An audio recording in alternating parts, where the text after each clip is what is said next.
नमस्कार, आप सभी देख रहे हैं न्यूज़ 24। मैं हूं विपनेश माथुर। बड़ी खबर यूपी से है। यूपी में जहां चित्रकूट जेल से ये खबर आ रही है, गैंगवॉर से जुड़ी हुई। कैदी अंशुल दीक्षित ने फायरिंग कर मेराजुद्दीन और मुकीम काला की हत्या कर दी है। मुकीम काला पश्चिम उत्तर प्रदेश का बड़ा बदमाश था। वहीं पुलिस कार्रवाई में अंशुल दीक्षित भी मारा गया है। जेल के अंदर फायरिंग से प्रशासन में हड़कंप भी मचा हुआ है। इस वक्त की बड़ी खबर, कैदी आपस में ही भिड़े, फायरिंग की गई। कुछ तस्वीरें मिली हैं। जैसे ही फायरिंग की आवाज आई, अफरा तफरी का माहौल बना। जिलाधिकारी समेत कई अधिकारी इस वक्त मौके पर मौजूद हैं। जेल के भीतर फायरिंग हुई है और बड़े बदमाश आपस में भिड़ गए। एनकाउंटर में हत्या करने वाला गैंगस्टर भी मारा गया है। जेल के अंदर दर्जनों फायरिंग हुई है, दर्जनों राउंड गोलियां चलाई गई हैं। 3 कैदियों की मौत की खबर है जो फायरिंग जेल के अंदर हुई है। जिलाधिकारी समेत इस वक्त अधिकारी पहुंच चुके हैं। जांच की जा रही है कि वजह क्या रही, कैसे ये खूंखार अपराधी हैं, ये बदमाश हैं, आपस में भिड़े, कहां से शुरुआत हुई। यूपी के चित्रकूट जेल का है ये पूरा मामला, जहां पर गैंगवॉर की खबर, कैदी आपस में भिड़े, गोलियां चली और 3 बदमाशों की मौत हो गई है। जेल के अंदर एक जो खूंखार अपराधी है, बड़ा बदमाश है, उसने 2 और गैंगस्टर जो थे बदमाश, उनकी गोली मारकर हत्या कर दी और पुलिस फायरिंग में फिर वो भी मारा गया। कैदी अंशुल भी मारा गया है और कैदी अंशुल ने मुकीम और मेराजुद्दीन की गोली मारकर हत्या की। ये इस तरीके से मामला सामने आया है। लेकिन आप देख रहे हैं प्रोटेक्शन ज्यादा है, सिक्योरिटी है, लेकिन इस बीच क्या ये एक ही बैरक में थे, ये भी सवाल है। कैसे आपस में इनमें फायरिंग हुई है, हत्या की गई है, अब ये जांच का विषय है। जैसे ही सूचना मिली, जिलाधिकारी समेत तमाम आला अधिकारी इस वक्त वहां पर जेल के भीतर हैं और जांच की जा रही है, वजह जानने की कोशिश की जा रही है। अशोक तिवारी लाइव जुड़ गए इस खबर पर। अशोक, ये बड़ा मामला है, सिक्योरिटी टाइट होने के बावजूद ये कैसे हुआ सब अंदर जेल के?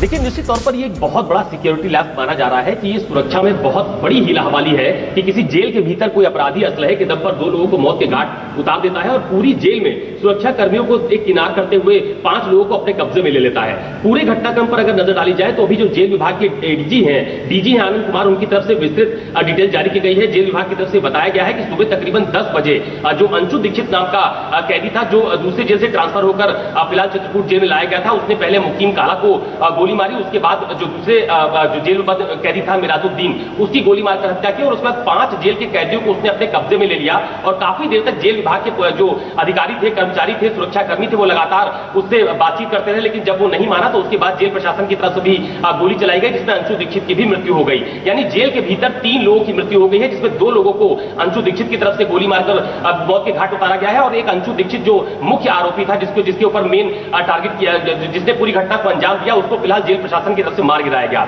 लेकिन सबसे बड़ा सवाल यही है कि जेल के भीतर इतनी बड़ी घटना घटित हो जाती है तो आखिरकार वो असलहा जिससे अंशुल दीक्षित ने 2 लोगों के ऊपर गोली चलाई, वो असलहा उसे कहां मिला। दूसरी अहम बात यह भी है कि जेल के भीतर सिक्योरिटी बहुत ज्यादा टाइट होती है। आप देखिए कि बीते दिनों जेल के को लेकर चाहे सरकार हो या फिर जो डीजी जेल हो, उनकी तरफ से लगातार कहा गया कि तमाम सारी जेलें हैं उनको सीसीटीवी से लैस कर दिया गया है। तो क्या सीसीटीवी से लैस होने के बाद जेल की सुरक्षा कर्मियों की नजर असलहे पर नहीं पड़ी या फिर इतनी बड़ी घटना अचानक अंजाम दे दिया गया, उसके बारे में किसी को भनक नहीं लगी? ये तमाम सारे वो सवाल है जो इस पूरे घटनाक्रम पर फिलहाल खड़े हो रहे हैं। फिलहाल जो आईजी जेल है इलाहाबाद, उनको फिलहाल मौके पर रवाना कर दिया गया है। वो पूरे घटनाक्रम की जांच करेंगे और उसके बाद वो पूरी जांच रिपोर्ट जो है वो यूपी गृह विभाग को सौंपी जाएगी। फिलहाल बड़ी संख्या में यानी भारी संख्या में पुलिस फोर्स चित्रकूट जेल के बाहर तैनात है। तमाम सारे जो वरिष्ठ अधिकारी हैं चित्रकूट के, वो जेल के भीतर ही मौजूद हैं और फिलहाल कारणों की तलाश की जा रही है कि आखिरकार असलहा कहां से आया, कैसे पूरा घटनाक्रम घटित हुआ और किन किन लोगों की इसमें संलिप्तता रही। ठीक है अशोक, आप अपनी नजर बनाए रखिए। शुक्रिया आपका ये जानकारी देने के लिए। यूपी के चित्रकूट जेल में फायरिंग हुई है, 3 अपराधी इसमें मारे गए हैं। और अगली खबर, देश के करोड़ों किसानों के लिए राहत भरी खबर सामने आई है। प्रधानमंत्री नरेंद्र मोदी ने आज पीएम किसान की 8वीं किस्त जारी की। इसके तहत 9.5 करोड़ किसान परिवारों के खातों में 19,000 करोड़ रुपए ट्रांसफर किए गए हैं। और इस मौके पर प्रधानमंत्री ने कोरोना महामारी पर देश को संदेश भी दिया। उन्होंने कहा कि भारत हिम्मत हारने वाला देश बिल्कुल नहीं है। कोरोना गांव में भी फैल रहा है और हम मिलकर महामारी को हराने का संकल्प लें। प्रधानमंत्री ने दोहराया है कि देश में युद्ध स्तर पर हालात सुधारने पर काम चल रहा है। डॉक्टर, नर्स दिन रात काम कर रहे हैं। आर्मी, नेवी और वायुसेना जुटी हुई है। पीएम मोदी ने कहा कि महामारी के इस दौर में राज्य सरकारें कालाबाजारियों पर कड़ी कार्रवाई करें। प्रधानमंत्री ने बताया कि देश में 18 करोड़ वैक्सीनेशन हो चुका है और जब लोगों को मौका मिले उन्हें तुरंत टीका लगवाना चाहिए। साथ ही टीका लगने के बाद भी मास्क पहने और सोशल डिस्टेंसिंग का पालन करें। भारत हिम्मत हारने वाला देश नहीं है।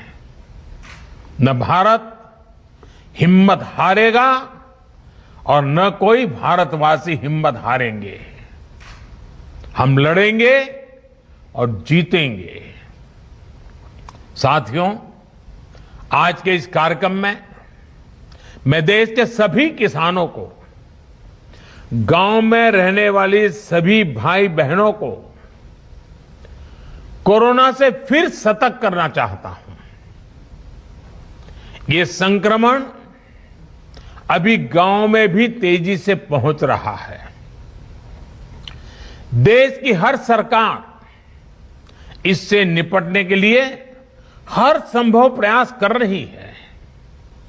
इसमें गांव के लोगों की जागरूकता, हमारी पंचायती राज से जुड़े जो भी व्यवस्थाएं हैं, उनका सहयोग, उनकी भागीदारी उतनी ही आवश्यक है।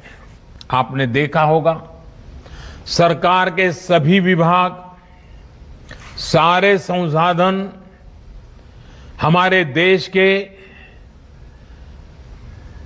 सुरक्षा बल, हमारे साइंटिस्ट, हर कोई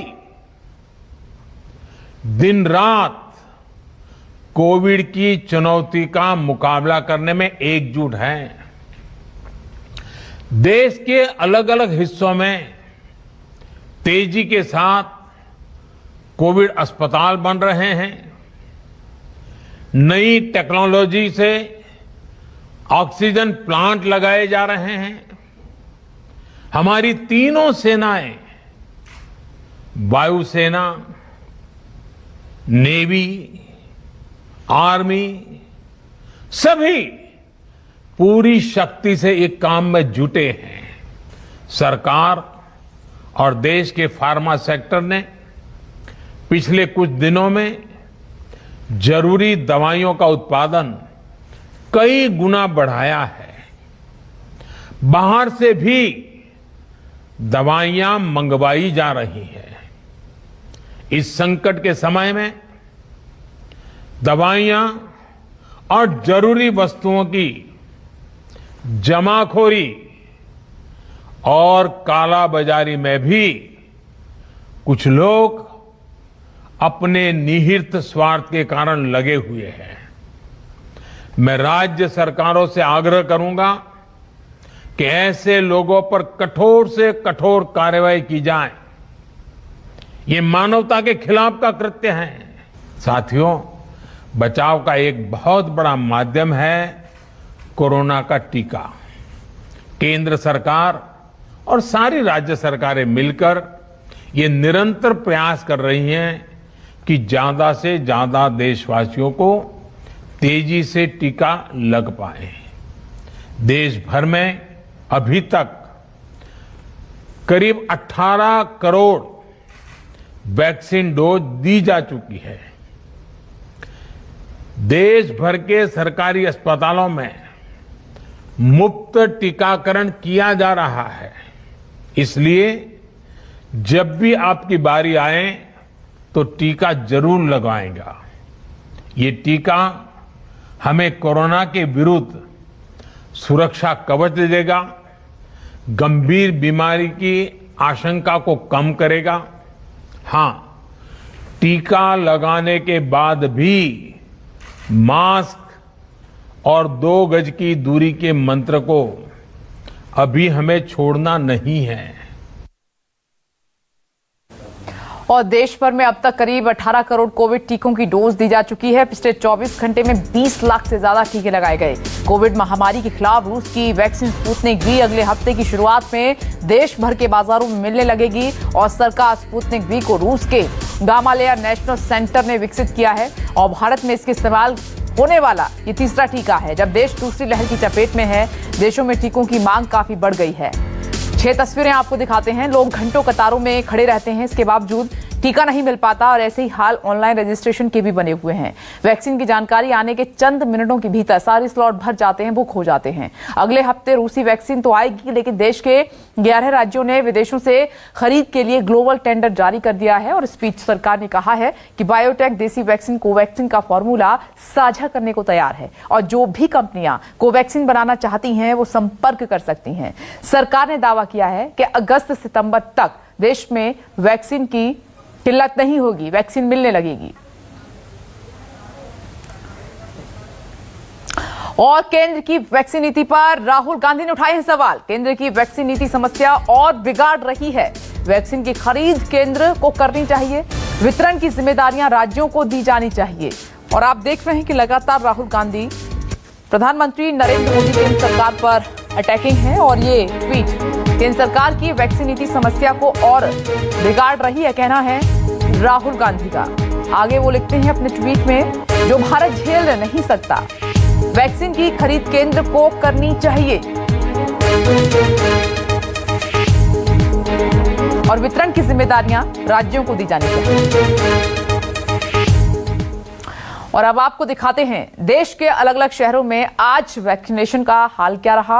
हमारे संवाददाताओं की एक ग्राउंड रिपोर्ट है, देखिए। इस वक्त हम मौजूद हैं मुंबई के बीकेसी जंबो वैक्सीन सेंटर पे। अलग अलग यहाँ पर नोटिस चिपकाई गई है और बताया गया है कि किस तरह से कौन से प्रोसीजर को आपको फॉलो करना है, जिसके बाद ही आपको वैक्सीन मिल पाएगी। पूरे महाराष्ट्र भर में, मुंबई में भी वैक्सीन की काफ़ी किल्लत देखी जा रही है। ऐसे में महाराष्ट्र गवर्नमेंट का कहना है कि 20 मई के बाद जब 1.5 करोड़ तकरीबन डोजेस जब कोविशील्ड की सीरम इंस्टीट्यूट से मिलेगी, उसके बाद हर उम्र के, हर एज के लोगों को वैक्सीन उपलब्ध हो जाएगी। खासतौर पर बात करना चाहूँगा 18 से 44 साल के बीच के लोगों के लिए। अभी जो वैक्सीन लोगों के लिए उपलब्ध है वो 45 प्लस उम्र के लोगों के लिए उपलब्ध है, लेकिन जिन्होंने रजिस्ट्रेशन करवाया है और जिसको स्लॉट मिला हुआ है। ऐसे में हमारे साथ 2 लोग यहाँ पर मौजूद हैं बीकेसी जंबो वैक्सीन सेंटर पे। आपसे सर जानना चाहेंगे, आपका नाम, कहाँ से आए हैं और कौन सी डोज लेनी थी, लेकिन आपको कुछ जानकारी ऐसी दी गई है जिसकी वजह से आपको वापस जाना पड़ रहा है। आपका नाम? मैं भाईंदर से आ रहा हूँ। मैंने पहला डोज ले लिया, सेकंड डोज के लिए मैं आया, रजिस्टर कर दिया, अभी स्लॉट मिला नहीं है जी। क्या हुआ, वैक्सीन मिल पाई? क्या कह रहे हैं लोग? वैक्सीन के लिए क्या कह रहे हैं? आता बनता तो नहीं मिलेगा। अच्छा, अभी नहीं? हाँ, आज अभी नहीं, वो फ़ोन करके आ जाना ऐसा बोल रहा है वो लोग। आज नहीं मिलेगा? नहीं, आज नहीं मिलेगा बोलता है। खत्म हो गया? हाँ। आपको सेकंड डोज है, फर्स्ट डोज है? सेकंड डोज है। कहाँ से आए आप? मैं कांदिवली से। कांदिवली। हाँ सर, आप कहाँ से आए? आम्ही वर्लीवर आलो आहे आणि ह्याला केम्सकॉट राहून मला पण घ्यायची आहे, ह्यांना पण घ्यायचं है। मैं वर्ली से आया हूँ, कैब से, लेकिन इनको बोला 100% मिल जाएगा करके, तो अभी बोलते हैं हाँ वैक्सीन नहीं है। अभी 280 आदमी का जो बुकिंग किया उनको ही मिल रहा है, तो ऐसा नहीं है। सेकंड लेस को तो बुकिंग को नहीं है किधर भी। हमने दादा माई में पूछा, अभी बुकिंग नहीं करना चाहिए, कोई जरूरत नहीं, ऐसे डायरेक्ट जा सकते। अभी इनको मैं यहाँ से लेके केम्स कर। मैडम आप कहाँ से बताएं इनको? मैम, आप कहाँ से आई हैं और क्या कुछ समस्या हो रही है वैक्सीन? अरे मैं कैंप्स कॉर्नर से आई हूँ। और सेकेंड थिंग इज़ दैट कि गवर्नमेंट ने ऐसे वैक्सीन का सब स्टार्ट किया है, लेकिन कहीं पे अवेलेबिलिटी ही नहीं है। मैं ब्रिज कैंडी जाके आई, जसलोक हॉस्पिटल जाके आई, then I went to Bhatia, Saifee, सब जगह पे पहले फर्स्ट डोज अवेलेबल था, लेकिन अभी सेकेंड डोज जो हो रहा है ना, वो सेकेंड डोज वही हॉस्पिटल में नहीं मिल रहा है। तो यहाँ पे आई तो बोलते हैं कि पहले हेल्प डेस्क पे आप कॉल कीजिए, वहाँ पे अगर अवेलेबिलिटी होगी तो आपको ले लेंगे। उसके बाद उन लोगों ने मुझे बताया कि आप है ना ऑनलाइन जाए। मैंने बोला कि मैं ऑनलाइन 10 दिन से जा रही हूँ, लेकिन कोई भी स्लॉट नहीं मिल रहा है। तो अभी करे तो पब्लिक क्या करे? हम लोग ऐसे मारपीट तो नहीं कर सकते, ना ही हम लोग कोई दंगे कर सकते। नहीं। बिहार में आबादी के अनुसार टीकाकरण की जो रफ्तार है वह काफ़ी धीमी है। इस वक्त मैं मौजूद हूँ पटना के एक टीकाकरण केंद्र में। आप देख सकते हैं यहाँ पर 18 साल से 45 साल के जो लोग हैं उनके लिए टीकाकरण की व्यवस्था की गई है। लेकिन सबसे बड़ी बात है कि अभी भी टीकाकरण की जो रफ्तार होनी चाहिए वह नहीं है। करीब 86 लाख लोगों को बिहार में टीकाकरण किया गया है, जबकि उसमें जो पहले डोज वाले लोग हैं वह मात्र 70 लाख हैं। यानी केवल 16 लाख ऐसे लोग हैं जिन्हें दूसरा डोज दिया गया है। हमारे साथ कई लोग हैं, उनसे जानेंगे क्या कि टीकाकरण का जो पूरा प्रोसेस है उसमें कोई परेशानी आ रही है?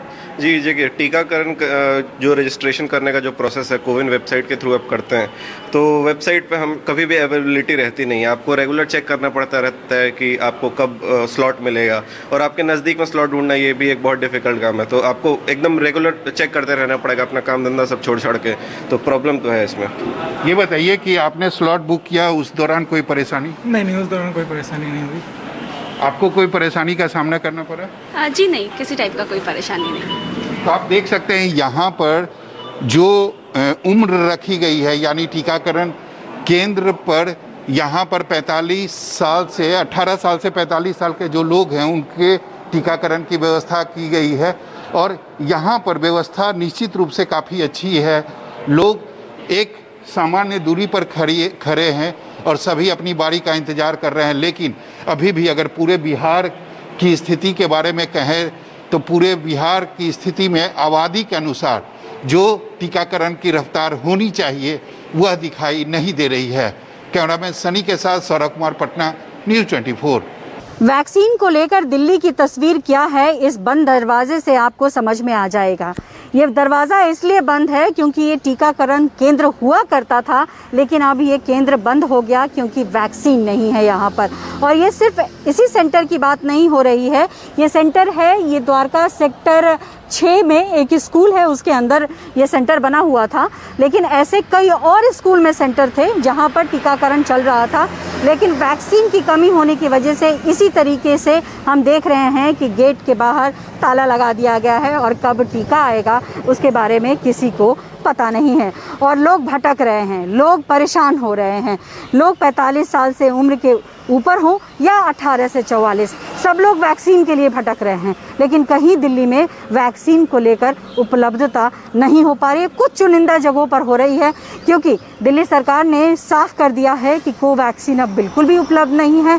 कोविशील्ड जो है वो रिजर्व में है, और अब 45 से ऊपर के लोगों को लगाया जा रहा है, क्योंकि सेंटर के आदेश है कि 70% जो है वो आप सेकेंड डोज के लिए बचाइए और 30% जो है वो पहले डोज के लिए बचाइए। और सरकार जो केंद्र सरकार से जो मदद आएगी वो 45 से ऊपर यानी प्रायोरिटी ग्रुप के लिए आएगी, बाकी के लिए आप कंपनी से बात करिए।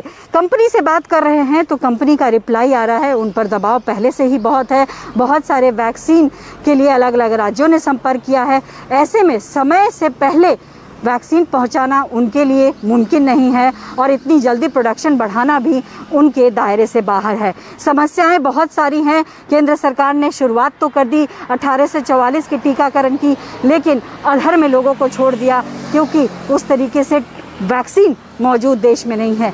एक अच्छी खबर ज़रूर आ रही है कि स्पुतनिक अगले हफ्ते से आ जाएगी, उसके दाम को भी तय किया गया है। यानी जो पहुंच वाले यानी जो सक्षम लोग हैं उनके लिए टीका मिलने लगेगा। लेकिन सवाल फिर वही खड़ा होता है, जो गरीब जनता है वो कहां किस तरीके से भटकती रहेगी। कैमरा पर्सन अजय के साथ पल्लवी झा, दिल्ली, न्यूज़ 24। और इसी के साथ वक्त ब्रेक का है, फौरन लौटेंगे। देखते रहिए न्यूज़ 24।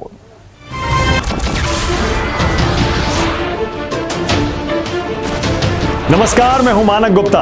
अगर आपको हमारा ये वीडियो पसंद आया हो तो इसे लाइक और शेयर जरूर करें, और हां, हमें सब्सक्राइब और फॉलो करना ना भूलें ताकि आप देश और दुनिया की कोई खबर मिस ना करें। तो जुड़े रहिए हमारे साथ और देखते रहिए न्यूज़ 24।